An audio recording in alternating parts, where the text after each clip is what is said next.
healing conversation about the benefits, challenges, and real-life struggles of living healthy, well, fit, and free.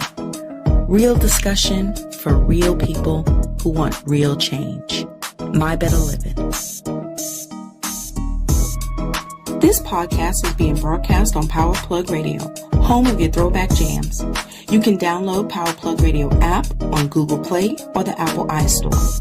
Don't forget to subscribe to the Power Plug Radio YouTube, where you can catch My Better Living live every Tuesday night. And visit www.powerplugradio.com to find out how you can sponsor the next episode.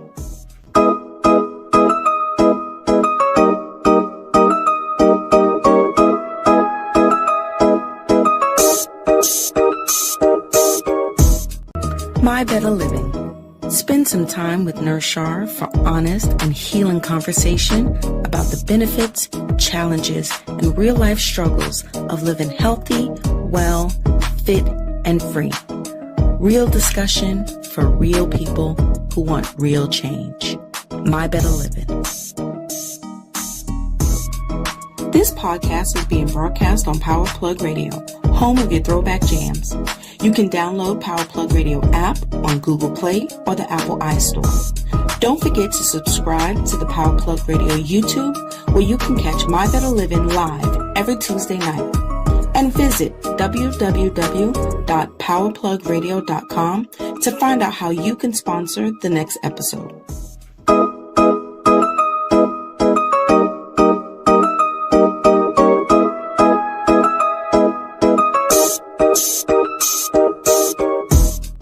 My Better Living. Spend some time with Nurse Shar for honest and healing conversation about the benefits, challenges, and real-life struggles of living healthy, well, fit, and free. Real discussion for real people who want real change. My Better Living. This podcast is being broadcast on Power Plug Radio, home of your throwback jams. You can download Power Plug Radio app on Google Play or the Apple iStore. Don't forget to subscribe to the Power Plug Radio YouTube, where you can catch My Better Living live every Tuesday night. And visit www.powerplugradio.com to find out how you can sponsor the next episode.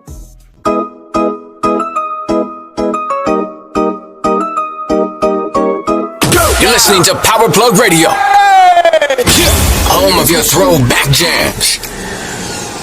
Hello, everybody, and welcome back to another episode of My Better Living podcast. I am Nurse Shar, and this is my lovely co-host, Latricia Ali. Hey, Latricia Ali. Hey, I don't know why I like to say that, but welcome back to My Better Living, episode 13. And today we're going to tackle childhood trauma. However, I just want to say it's good to see you again. It's good to see you. Welcome to May. Shout out to everyone watching live on the Power Plug Radio socials. This podcast can be played back later on Spotify or on My Better Living website, www.mybetterliving.llc.com. Please make sure that you download the Power Plug Radio app so that you can get some of the best mixes this weekend and every day at lunchtime. Make sure you download the Power Plug Radio app for your best throwback mixes this weekend. April, we're going to kind of close out April a little bit. We were just having this conversation. May is Mental Health Awareness Month. And so this month, we're really going to tackle just some different topics surrounding mental health. The theme for this month is Your Mind Matters, because it does. And you've heard my wonderful co-host talk a lot about calming your mind, calming your heart. And so we're just going to talk about, a couple things. We're going to talk about childhood trauma. We're going to talk about the benefits of therapy. So the Women of Wellness are coming back next week to talk about the benefits of therapy. We're going to talk about foods that boost your mood. That's going to be fun, right? Mm-hmm. So we're going to talk a little bit about that. Always fun to talk about food. And then we got Melissa Rowland coming back at the end of the month. to talk about stress management. And speaking of stress, we were just talking about how busy April was, and I wonder if they named May Mental Health Awareness Month because of how stressful April is. It's like the turn of the season. You're entering a new quarter of the year. Things are changing, warming up. People are coming outside a little bit. They're peeking their heads out, and so for me, April was a little bit stressful, but we're back on track. What about you? Yes, kind of just finding your groove. Yes, because April's really the first month where not the first month, but you can really feel the seasons change or the energy just change. Like it just becomes different. You know how things just feel different in different parts of the year? Right. For everybody, right? So I think it's one of those things. I think you're onto something. Right. So, me personally, very busy April, but very busy in a very good way. And so, coming out of there, we're getting closer to summertime. So I'm just going to check in with everybody. Where are you? Check in. How are you feeling going into May? What's changed for you? What's the same for you? What are some things that you're still working on? Because, we're all works in progress, you know. So drop us some lines down in the chat if you are watching this live. But if you're not watching this live and you're listening to the playback, think about that. What's changed for you? What's different? I think going into a new quarter or going into a new season is always a good time for reflection and just looking back and seeing how, you want to move forward and, what you want to do, with yourself and, how you want to progress forward, and in what way. So I think that's always right. a good time. Seeing if you want to keep, that's what we always have to do. Self-evaluation. Right. Like seeing if you like the way things are going and if not, change it. Absolutely. And we forget that sometimes it's just that simple. If you don't like something, change it. Absolutely. If you don't like something, change it. Change it. Sometimes it might be hard, but keep working at changing it. Because that time when the little things and little steps that you're taking in order to change something, I think the universe kind of spits that back to you. So even those little things that you do with good intentions to change or heal or whatever, I think it's beneficial. Yeah, and sometimes the only thing you can change is your perspective. And that changes a lot of things. So if you can't physically change it, if it's not within your control to change, you can always change your perspective. Absolutely. So this month, Mental Health Awareness Month, and so we're going to talk a little bit about some things that may, impact our mental health. And today we're focused on childhood trauma. And if you're watching live, please leave us some comments or some words, contribute to this conversation if you choose to. And if you're at home and you're listening to the playback, and you're listening with a group of people, join in the conversation amongst yourselves as well. Yes. So the Nurses Station is back. And so, of course, we're talking about childhood trauma and how it may impact you as an adult. And this is sponsored by the Bird Cares. The Bird Cares nonprofit organization dealing with the challenges of today require problem solvers who bring different perspectives and are willing to take risks. The Bird Cares emerged out of a pursuit to inspire and support the community and a desire for actions to speak louder than words. Established in 2017, they are an organization driven by progressive ideas, bold action, and a strong foundation of support. The Bird Cares is dedicated to improving health outcomes in high-risk communities, one message and event at a time.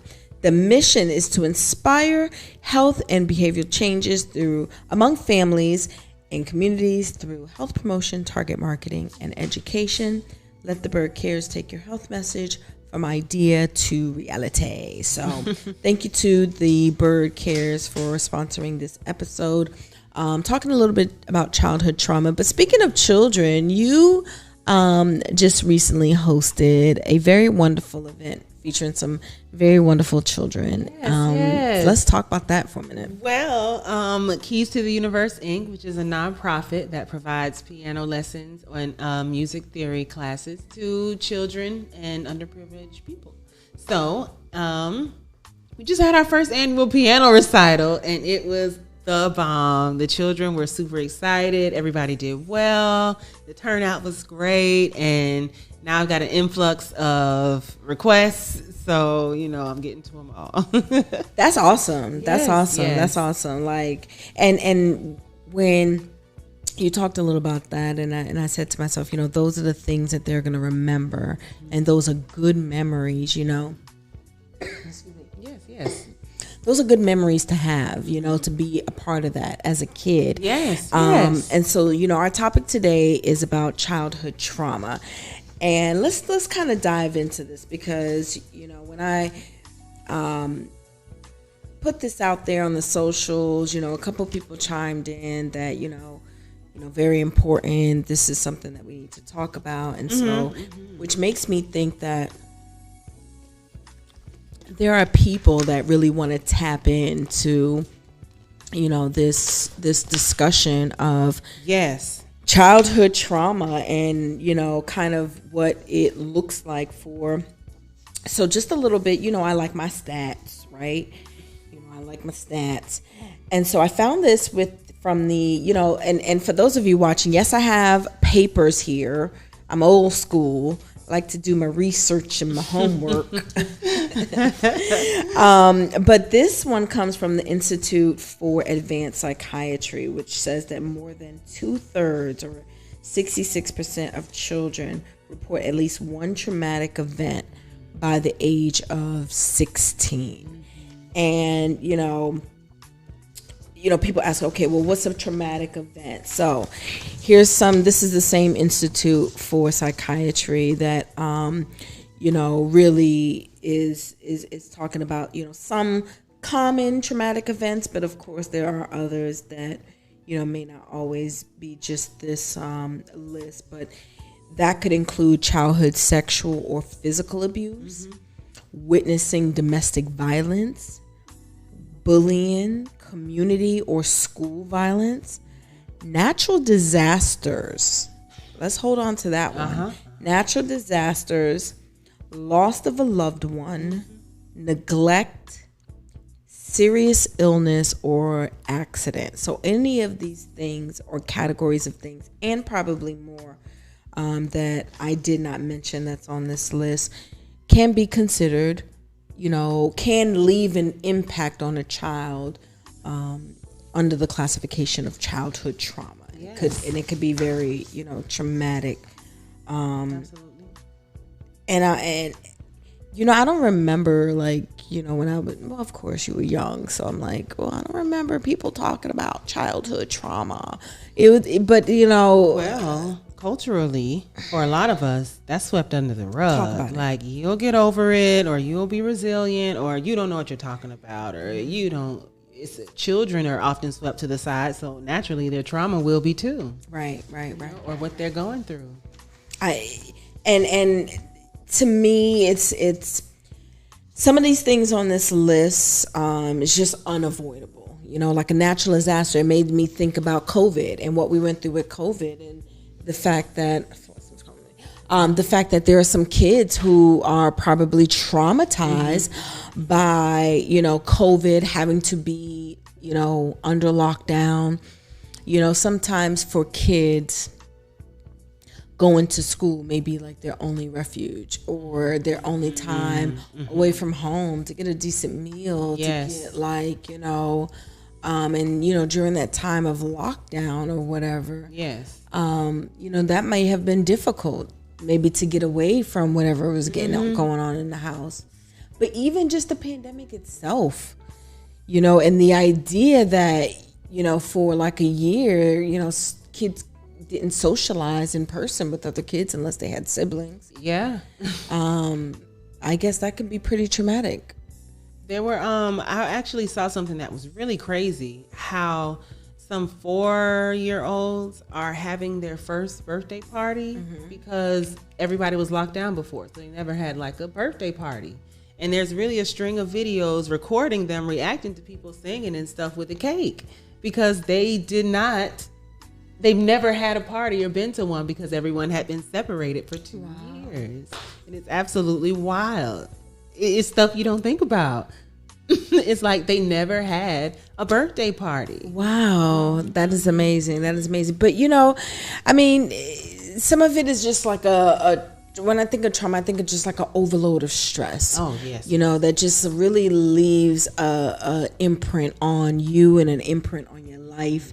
There are some things that they talk about here about recognizing signs of, childhood trauma, because unchecked trauma just, becomes adult dysfunction. Unchecked childhood, unhealed childhood trauma becomes adult dysfunction in some way. And it can also affect your health and well-being. So, I'm all about really kind of getting down to the source here. Post-traumatic stress disorder. A lot of times we think about that and we think about people who go to war, military. Do you have any people in your family that have gone to the military that have suffered from? My husband is a veteran, and wow, he's diagnosed with PTSD. Right. And I know adults that have gone to, adults older than me that have gone to the military, especially back then, like Vietnam and or whatever, and really suffered some traumas. And but a lot of times when you think about PTSD, that's what you think about. You think about people who go to the military, but you don't necessarily think about PTSD in the terms of someone who just suffered like just childhood trauma that, in their home, or and it may not develop in everybody who's had traumatic experiences, depending on what it is. Yes. But it can. And so some signs of PTSD, just keep reliving the event, flashback nightmares. And this could be for anything. This could be for any of those categories of events. So if you were, sexually assaulted or physically abused, or you were witnessing domestic violence, reliving those events again, avoidance, anxiety, depression, anger, problems with trust, or, really self-destructive, risky behavior, and withdrawals. All of these are signs of like PTSD, and really dealing with just traumatic events. So this is some of the things that people are dealing with on a daily basis based on, childhood trauma and issues that they've dealt with in their past. And they don't even know it. That's the trick to it. Yeah. Right? It's so, they tell you to get help as soon as you can. But a lot of times when this is happening, you don't even know what it is, or it may be more than one thing. It's hard, Yes. And it may have grown so many layers and grown so much. Because that's the thing about childhood trauma that is so funky. Because if the later that it's, that you're aware of it, the more layers it has. Because once you have that trauma, you start to make decisions out of that trauma. So then your life goes the direction of the trauma, like literally, because you're going to create the way you act, or what you act upon.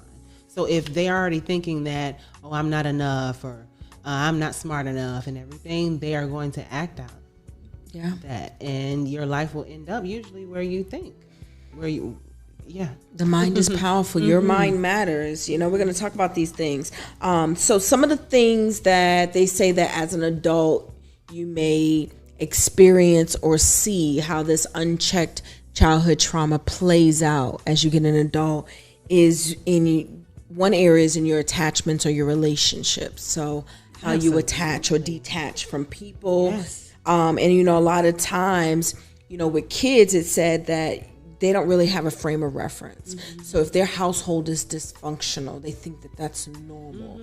Until as an adult, perhaps you're around a healthy family, or you raise your children in a healthy family, and you realize, holy crap, like that was not normal, that wasn't supposed to happen, and so sometimes it takes time to get there, but you can see that in how people attach to situations, how they detach from people, because some traumatic events can create a mistrust in people, especially depending on the person who was causing the trauma. Yes. If the person was your immediate caregiver, that can really cause some distrust with you and people. So that can be played out definitely in adulthood. We see that a lot. We see that. Absolutely. Oh my gosh, yes. Even causing a distrust in yourself. Right. Like not thinking that you can make the right decisions and stuff Right. like that. But yeah. Or just, in people who just can't maintain healthy relationships with Yes, people. You ever because they meet just people don't- like that yeah, where they just are yeah. always like falling out with somebody, or Always, always yeah. like where they can't maintain healthy relationships with people? A lot of that could be childhood trauma Yeah. playing out that they just don't know. Another area that childhood trauma can come out in adulthood is in sort of like your emotional responses. So, uncontrollable anger, anxiety about what's to happen, or, depression, withdrawal, and an inability to sort of control your emotions about what's happening, getting triggered easily, So a lot of those are emotional responses to trauma that can be seen in adulthood. Right. In addition to that, maybe being how you saw emotions being played out. So not only is the conditioning there because you think it's normal, but you also are missing the triggers, and that you're being triggered and things like that. So it's very tricky. Right. Sheesh, it's so Right. tricky. Another way, and another category, final category in which childhood trauma can play out in your adulthood is in your physical health. And so, a lot of those emotions can lead to poor choices just in, your health. You're more likely to, these people were more likely to be diabetic in adulthood, have coronary artery disease, asthma, stroke. When I was in nursing school, we watched this video about stress, and like when kids are young, if they undergo stress, and how it just really kind of transforms what's going on in your body. Yes. It's almost like your body's in a constant fight or flight mode. So what does that release? That release cortisol. You get that nice little spare tire, and a lot of times it's just because you're stressed to the max, and your body thinks that there's a fire all the time.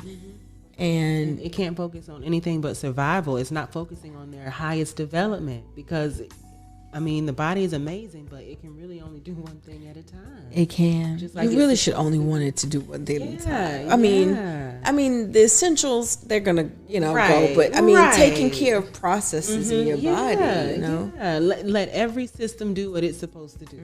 But if your system has to, we talked about this, worry about killing off infection, it can't worry about healing you as quickly. Exactly. Just things like that. Absolutely. All right. So let's talk about, I like to do my harsh truths. I was going through some of the things. So here is 8 reasons. We're going to roll with this one today. And then we're going to do my harsh truths. So 8 reasons why it's so hard to overcome a tough childhood. There's a lot of people that are, and when you get to adulthood, for me, I've experienced my own childhood trauma, and it really did take me being an adult to get the help that I needed in order to deal with it and still continue to deal with it, and continue to heal from it. But it took so long to recognize, because you think that, okay, I'm trying to keep everything in control and everything. And then suddenly you realize, okay, I'm in a space because something's broken. And why am I in this space? Why am I in this sort of vortex right now? It's because something's broken, and you have to go back and you can't necessarily go back and fix it, but you can go back and heal the parts of you that were broken behind it, you know, things that, as a child that you tell yourself, almost, everybody has self-talk, and, we think that children, one day they turn 18 and, a light bulb goes off and they start talking internally. They have their internal dialogue. No, they're having intern because they're trying to figure out what the heck is going on from young, So they're having internal dialogue with themselves, and because that's how they make decisions. And so, when you become an adult, that internal dialogue, that's like been imprinted on you because you've imprinted it on yourself. And so you have to undo that. Yes. And that can be difficult. It comes with the so 8 reasons. These are 8 reasons. And this, I want to make sure that I'm giving the people their due credit because they did all the work. I'm just telling you what they said. I'm doing the research. They did the research and I'm just bringing it to the masses.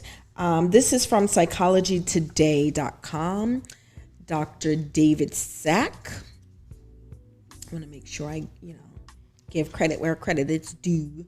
8 reasons it's so hard to overcome a tough childhood. So we're going to go through some of these. Let's talk a little bit about it. The traumatized person may be slow to realize the source of their pain. So, we kind of talked about that a little bit, where, you may not have a frame of reference about what's normal and not normal as a child. I mean, you just fresh. You new. You real new. Yes. You just in the world. Like, they just spit you out. And now you here. Yes. So, you don't really have a frame of reference as to, life didn't come with a manual. So a lot of times it's hard. Parents underestimate. I was one of those parents at one point. It had to dawn on me one day. You underestimate how much you are your child's first teacher. You are your child's first role model. Like, they learn so much from you. Yes. Even to the point where they pick up our mannerisms. Yes. Like, you've seen a child do things like their parent or grab things a certain way. So if we perhaps, would take be more aware of that, it would change a lot of things. I had a realization about that probably when my daughter was like 7 or 8, and I was like, things were really crazy for me, and I was like, I think I was in nursing school, or I was finishing nursing school, or some form of trying to be a nurse and trying to do this and need, and I was having little mini meltdowns, and I had to. One day I just looked up and she was staring at me, and I was like, "Girl, you got to pull yourself together."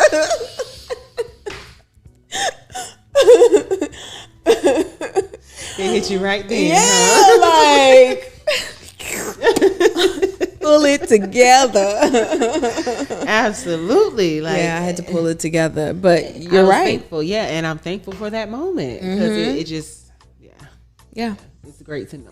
It is. And, you want to hear great memories, spit back at you. Hey, Mom, you remember when we did? Or, hey, remember when we did? If that's being spit back at you, then you're like, okay, I'm on to something good here. Yes. But a lot of times, those kids, they don't really understand the trauma and, I think even or slow to understand the trauma, especially when no one's told them they've been traumatized. Like, I think it's probably rare that a parent will be like, I traumatized you when you were younger. I think you need to go get some help. Let's talk about this. Oh my goodness. They're usually in denial. Can I say something about that? Yes. I think that's another reason why a lot of childhood trauma can't be healed, because the parent that caused the childhood trauma won't take accountability for it. And I've had this conversation with my daughter. Okay. I said, listen, I am literally doing the best I can. If I ever need to attend therapy with you when you get older because I did something unknowingly to you that was traumatizing, you let me know. I will be there with the tissue, whatever we need to do, because I want you to heal. Right. That my feelings or my lack of taking accountability doesn't weigh more than your healing. Right. Absolutely. That was nice transparency as a parent. Like, help me. Listen, whatever you need. Help me. Because it was never my intention to traumatize her if there was anything. So you call me and we in there. Because it really doesn't work that way. Like when you were younger, you used to think that there was going to be a moment in life when you're going to be an adult. Like, boop, I'm an adult. And everything would be adult. Whatever that meant. Like, everything would just be, boop, perfect. or in its place or something like that. And it doesn't work that way. Like you're constantly working to be an adult. You're constantly fighting not to go back and crawl in your mama's house. Or looking for an adult that's doing a better job at adulting than you, so you can ask them some questions. Right. You're constantly working at being an adult, and so when you make that realization, you're right. You're looking down on the children, and sometimes, unfortunately, a lot of adults, didn't make that realization when they had kids. But again, sometimes the trauma is unavoidable. So like a pandemic, a hurricane that blows a tornado that blows your whole house down, and now y'all standing there looking at rubble. That's traumatic for a kid. That's unavoidable. And depending on how the family pulls together, it may be a very healing experience in the end, but you're right. You're absolutely right. Another reason they said that it's difficult to overcome a tough childhood is that you may have other problems. So if you seek, drug and alcohol, and now that becomes a really serious addiction, and while you're trying to unaddict yourself, and but it might just be masking the real root of the problem. But maybe you're so focused on the addiction because addiction is just what's really in front of you, and really an obvious source of the dysfunction that might be going on. And there's a lot of grown children running around. You know what I mean? Because usually, a lot of times you get stuck at the age that your trauma happened. So there's a lot of adults walking around still where the trauma happened. And they can't really interact as an adult because they're literally stuck.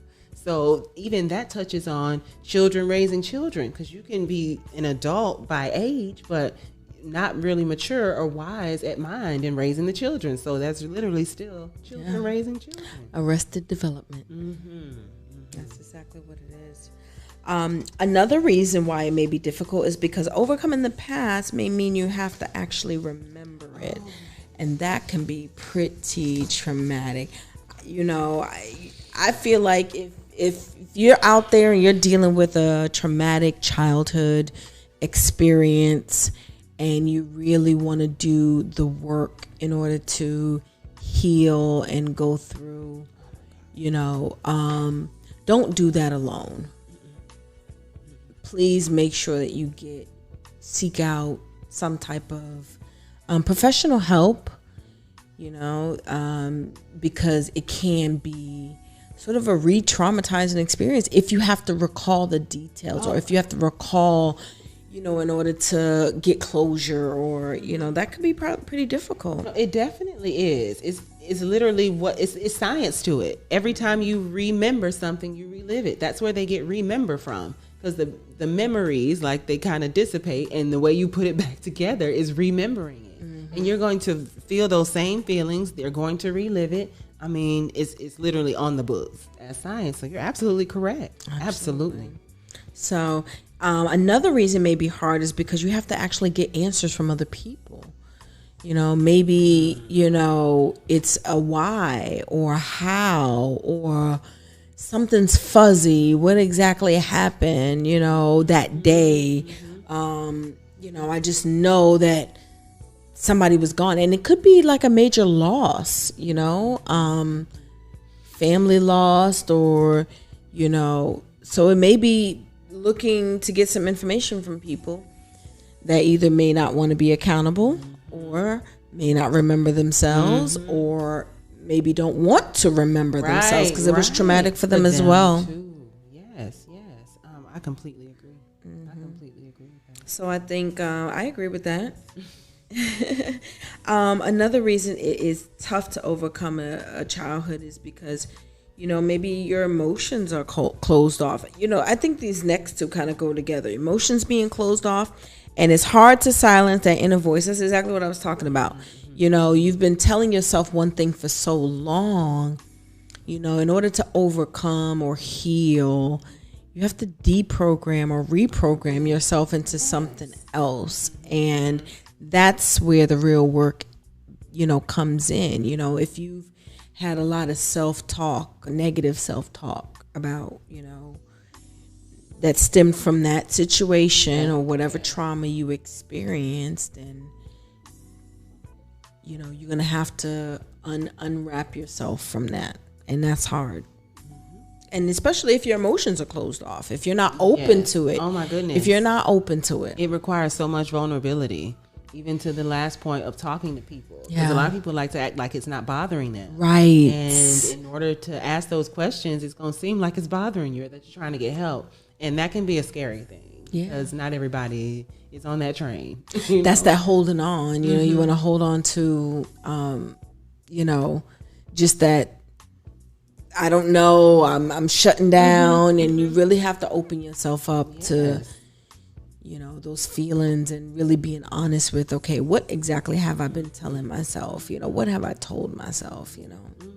Yeah, I agree. And that can be a heavy thing. A lot of times you realize, dang, I could have thought differently before. Wow. But that's where the compassion comes for ourselves, because, you know, everybody's healing journey is different. Absolutely. Absolutely. So yeah, I definitely agree with some of these things, you know, about it being difficult. Next week, the Women of Wellness are coming back. And so I'm really excited for that. They're coming back for episode 14, where we're going to talk about the benefits of therapy and why therapy is helpful, important. You know, definitely if you're dealing with childhood trauma. And, you know, I personally think that therapy is good for anybody, you know, regardless if it's just trauma or whatever. But since we're talking about childhood trauma, again, I don't recommend that you go at sort of healing from that alone. Definitely seek professional help. Tune in next week. We'll tell you how to find a good therapist, and, you know, what to look for, you know, and what you should tune in for, to know that maybe somebody's for you. We're going to bring that information for you. But as far as, you know, the childhood trauma, you know, really, it's important, I think, to completing, you know, my motto, for those of you who follow me on the socials, skinny isn't for everyone, but a healthy mind, body, and soul is. Like, everybody can achieve a healthy mind, a healthy body, and a healthy soul, you know, and just be internally at peace. But sometimes it takes work, and especially if you have experienced a childhood trauma, which, according to the report, 66% of kids have experienced, by the age of 16, some type of trauma. I feel like the number's higher than that. Number seems low. I mean, I know you did. I believe the statistic, but that number seems very low. Well, it could be. Yeah, I mean, we'll say that's among those being surveyed, because you know, they certainly didn't ask every single person, but you know, maybe they just tried to get like a good estimate. Yeah. So, you know, I like to do hard truths, and this is Mental Health Awareness Month, and we're going to do some hard truths about mental health awareness, but just about mental health in general. You know, this month, I really want to just encourage everyone to take some time out, carve some time aside to do, you know, a check-in, check in with yourself, check in with a friend. You know how you see I see this post from time to time that people may share on the socials that say, you know, check in with your strong friend, or, you know, I see that one. And yeah, do that this month. Check in with your strong friend. You know, this month, check in with somebody who, you know, maybe has been on your mind. You never know what people might be going through. And so, you know, we're going to just talk a little harsh truths about mental health that I think are worth talking about. And this one comes from, these are 9 harsh truths about mental health you need to accept in order to heal. I like that. Listen up. And this is from Mental Health Memo, www.mentalhealthmemo. And so we are going to read a few of these. I'm going to read as many as we can. Oh, we said 9. Oh, we have plenty of time. Okay, so number 1, it's always going to be a part of you, and you're always going to have to work on it.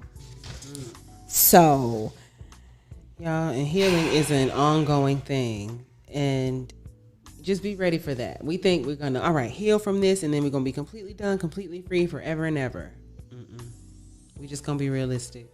You have to keep working that. And then really, and it says like unless something is acutely wrong with you, like some type of psychotic break, immediate, Yes. schizophrenia or something. Yes.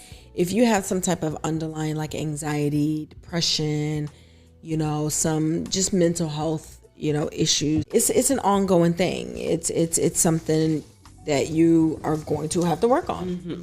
Yes, I mean, healing is exhausting sometimes. However, it feels really good. It feels good that you're healing, but it can be exhausting, but it's work because of the ongoing. It is definitely work. So, I just kind of want to read some of the things that the memo is saying about this. It says the mindset that you try to keep right now is, despite all the difficulties you're facing, continuing to cope, continuing to live your life, and continuing to do that into the future. Sometimes it may be difficult, but you have to think about coping even into the future. So I kind of like that. The next hard truth about mental health is that medicine doesn't necessarily fix you. Yes, I mean, especially if in those little soft voices they say side effects can be suicide, suicidal thoughts, the schizophrenia, blah, blah, blah, blah, blah. So, no, the medicine probably does not always kill you. Right. And the, medication, I think, again, if you're acutely ill, it definitely does help. But, sometimes if you're dealing with, let's just say, depression, and there's a root cause of the depression, while the medicine may help you initially maybe come off suicidal thoughts if the depression is really bad. So it's other healing ways, it's other ways that you're going to need to heal instead of just popping that pill. Absolutely. It's almost like, pretty much, you can't cover it up. Right. And that's what medication does. Sometimes it dulls it. I mean, but there's still the underlying root, as you said. Right. Mental health truth number 3. Nobody can save you but yourself. That's for sure. I mean, it seems like a harsh thing to say, but it is true. You really have to kind of put in your work, and sometimes putting in that work, that first step may be just to call somebody or say I need help. Sometimes that's the helping yourself part. That's the saving yourself part. If you have gone through withdrawals and you have been avoiding others, they may not necessarily know what's going on with you. And so in order for them to understand what's going on with you is that you have to speak up. Yes. You have to say, hey, time out. Something's wrong. And I think I need to talk to somebody, or something's wrong and I don't know what it is, but I feel off. So I mean, being vulnerable, being okay with saying something, being completely vulnerable and willing to and completely vulnerable and casting all pride aside as well. Yes. Because it really is like being in a space where I'm putting my need to heal and my need to feel different over how this may look right now. Yes. Because what matters most is how you feel. Exactly. Laying on that pillow at night. Right. So that was number 3. It's kind of harsh to hear, but at the same time, I think, the first step is it's almost like, when people are maybe addicted to drugs and, a lot of times they'll say, oh yeah, in and out of rehabs, family members will send them to rehabs, they'll go in and out. But it's not until they've made that decision by themselves that they're going to go and change their lives that they actually do. And it has to be for them and nobody else. Yes. So mental health truth number 4, you can't blame your mental illness for everything. Yeah. I don't know how much elaboration that needs. Right. Like, you can't use it as an excuse to purposely be mean to people. Yes. You can't, purposely, you use it as an excuse to purposely ruin people's moods. You can't use it as an excuse to just be rude to people. Yeah, or just be mean. Yeah. No. But again, being vulnerable enough to understand that that's the source of you being mean is because, I got some issues going on inside.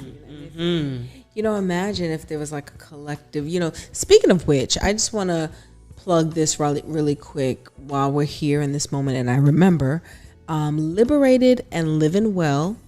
Remember that challenge from February? We're still logging actions towards that. So go to thewell.org and sign up. Liberated and Living Well. These are actions. So, as we're talking about, actions that you take to heal and actions that you take to feeling liberated and to live well, think about that. Go to the website, sign up, log your actions, and partner with some other people. But yeah, you can't blame your mental illness for everything. And you can't use that as an excuse. And I 100% agree with that. This is where it's like, okay, now you got to start doing some work because this is unacceptable. Right. All right. So mental health truth number 5. There's no magic cure. There's no magic cure. If there was, there would probably already be a manual. And there's not. Right. Because we're all different. Right. And there's so many components to that. Yeah. And again, we're going to talk about therapy next week, and the week after we're going to talk about foods that boost your moods, because even that alone can just, sometimes the foods in and of itself can feed the poor mental health. It can feed the depression, it can feed the anxiety, and so we'll talk about that week after next. I'm so happy to be back. This is exciting. So there's no magic cure. There's no magic pill. Sometimes you just have to really attack it at all angles, and some of it is stress management, some of it is exercise, some of it is how you eat, some of it is just taking breaks, getting therapy, going on retreats. At some point you just have to prioritize your mental health and say to yourself, I'm no good if my head's not good, if my mind's not good, I can't control and function. So taking time out for that. So you might have to combine some things. You might have to go do yoga with Latricia or pole dance. Sometimes you got to get it out, whatever it is. Yeah. And pole dance is actually a very empowering thing. Yes. So, you got to find the healing where you can. Right. And there's no magic cure. So this is always going to be a work in progress. And I agree with that. That's a mental health truth. Mental health truth number 6. It can affect those around you. Most certainly. Yes. It can affect those around. I mean, hint, childhood trauma. When you've experienced childhood trauma, that's why, they talk about these cycles, these perpetual cycles, and there's, generational, curses or whatever, about, the fact that you're dealing with unhealed childhood trauma. So now you traumatize your kid, and now they deal with, so that in and of itself can be a cycle, a perpetual cycle. Yes. That at some point someone's going to have to break in order for this family to heal. Right. And oftentimes it looks like doing something completely different than what you've ever seen. Yeah. And that can be scary. It can be. We got to be radical. No, I won't say radical. We have to really be about doing better. Yes. And our healing. because there has to be something driving you when you're getting tired Exactly. of doing it, because I mean, we're gonna be honest, like healing sometimes does not feel very good. Exactly. So you really got to be about it to continue, And sometimes I just get really concerned, especially now with how, I always say the social media is sort of like a blessing and a curse because, I think I like that more people, cultures are exposed and connected, and people are connecting. Like I can see what's happening in India or wherever, and know that there's people, there's people living really nice in Africa, and there's, and to see how other, so that's really nice information and sharing of knowledge, all great. But it's also, there's this part of it that is manufactured and sort of very superficial, and in and of itself creates, sort of negative self-talk, negative comparison, just an unrealistic frame of reference, that can create some drama when you get to be an adult and you realize the world don't work like that. Right. But, at the same time, it's the whole social media and in and of itself can create some issues with, mental health. And so it's important to even sometimes taking a break from that. Yeah, definitely it does. There's been a few articles published about people experiencing depression from being on Facebook too long, or the longer you scroll, the more apt you are to become depressed. So, and depression is a mental health issue. Yeah. So, yeah, taking a break.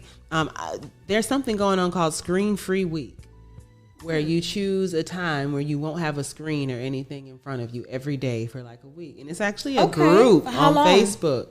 I think it's for just all this week, I believe. But I know they do it all the time. Yeah. But I mean, like, how long do you go screen free? An hour, 2 hours, 3 hours? Well, one person said that they will not be on their phone or in front of a screen. I'm trying to remember. Every time they're eating. They'll have nothing on when they're eating. Okay.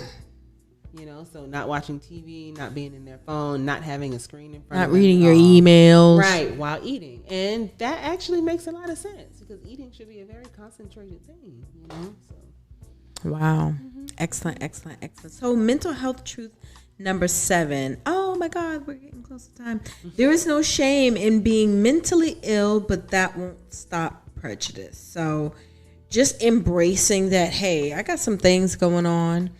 I'm going to embrace them and I'm going to deal with them and go judge somebody else, and standing firm on that. Yeah. That's important. Again, prioritizing yourself, there's no shame in my game. I'm going to tell you, I went and got therapy during the pandemic. I went and got some counseling because I'm like, listen, I got to deal with some things, you locked up and everything and you're feeling anxious and all this, I got some things I got to deal with. Yes. And so no shame in my game. So and the difference is people admit it and some of them don't, because everybody's going through something out here. So rest assured in that, like, even if people look at you a certain type of way, at least you're acknowledging it. At least you're saying something. Exactly. Number 8, there might be some moments of failure.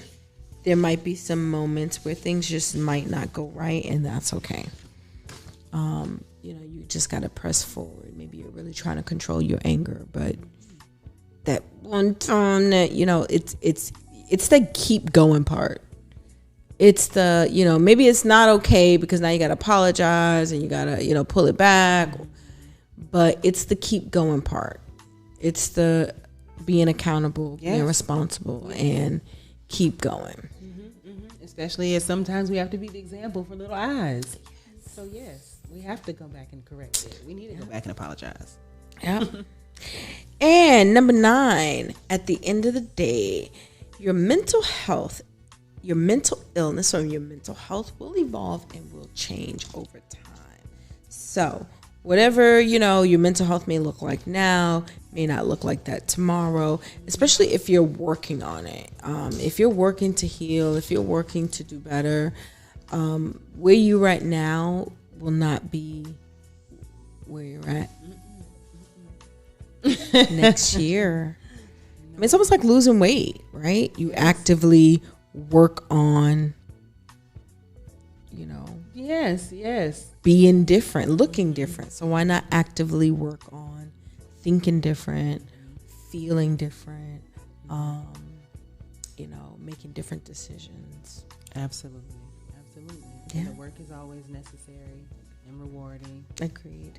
And remember to reflect back on the work that you've done, because we can get so caught up in working on our healing that we forget that we're here to just be. Right. And how far you've come, and just say, and being grateful in that moment for that, and just spending some time in feeling grateful, and it's okay. I used to feel guilty about feeling grateful. Like that was something that I had to reprogram. I used to feel guilty about feeling grateful that I was like in a good place. Like sometimes you'd be like, I'm in a good place right now. Yeah. Like things all seem to be kind of lining up right now for me. And, I used to feel guilty about feeling good, like feeling like I don't have like a problem. And so I think I subconsciously used to seek out people who have problems just so I can then be like, yep, see, I shouldn't have felt good right then. Yeah. Or try to help, but I had to realize it's okay to be at peace with feeling good in a moment of whatever, I had to be able to sit with that. That is a thing. Yeah. So just leaving you guys with not really a word of the day, but just some words of encouragement. We've all gone through some things as children. Some of us have gone through childhood trauma that, as adults is really kind of maybe causing us to be a little dysfunctional, or really is taking us off the path of where we want to be as adults and what we want to project out to the world as, a functioning adult. And so I encourage anyone that, has come to that realization to go get some help. Come back next week. We'll talk about, therapy, benefits of therapy, the best ways to, ways to look for a therapist, how to find one that vibes with you. I want to thank so much my co-host, Miss Latricia Ali. Check her out on the socials. Join her for a class or two, yoga, pole, whatever your thing is.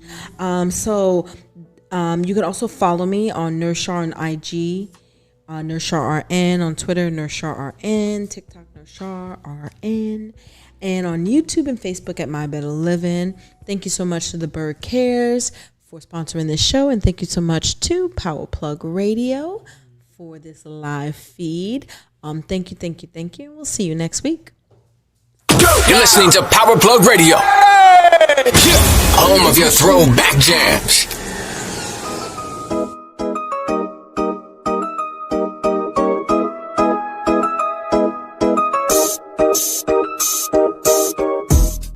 My Better Living.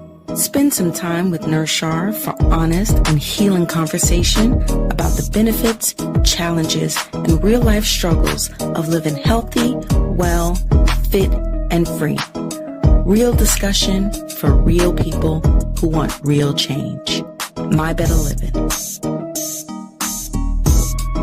This podcast is being broadcast on Power Plug Radio, home of your throwback jams. You can download Power Plug Radio app on Google Play or the Apple iStore. Don't forget to subscribe to the Power Plug Radio YouTube, where you can catch My Better Living live every Tuesday night. And visit www.powerplug.com